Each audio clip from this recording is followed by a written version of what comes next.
All right, so we want to convert 23.89 grams of calcium into moles. So you can either use your periodic table or your Chemtrix app. We know that there are 40.078 grams of calcium in 1 mole of calcium.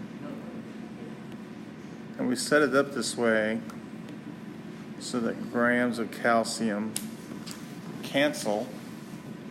And so to simplify this, we're simply going to divide 23.89 by 40.078. 23.89 divided by 40.078.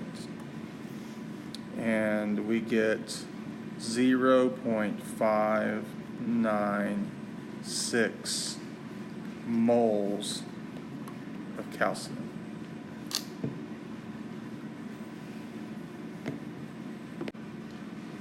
Okay, so for the next problem, we want to convert 1.47 grams of sodium into moles. Again, if we use the periodic table, 22.990 grams of sodium is 1 mole of sodium. And so then grams of sodium will cancel. And my answer is in moles of sodium. So now all I'm going to do is simple division to simplify this. So I have 1.47 divided by 22.990. So I get 0.064 moles of sodium. That's my final answer.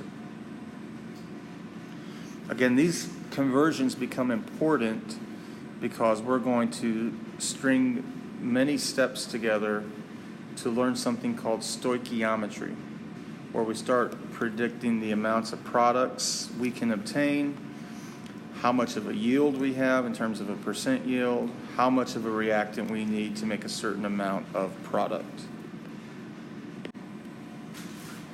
All right, so for the next one, we have sodium sulfate. The ion in charge for sodium is Na+.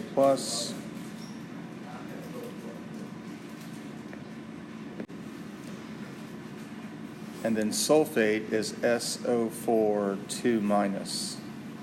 So I need 2 sodiums to neutralize 1 sulfate. So that's Na2SO4. So there's my starting point. And I have 3.68 grams of sodium sulfate.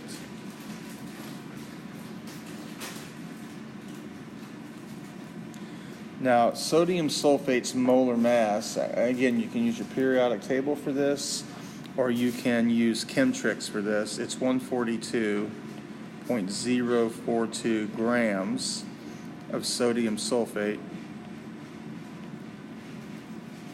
in 1 mole of sodium sulfate.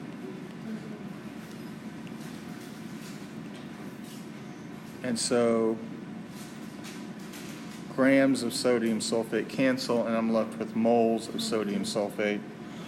And so when I get my final answer, 0.026 moles of sodium sulfate.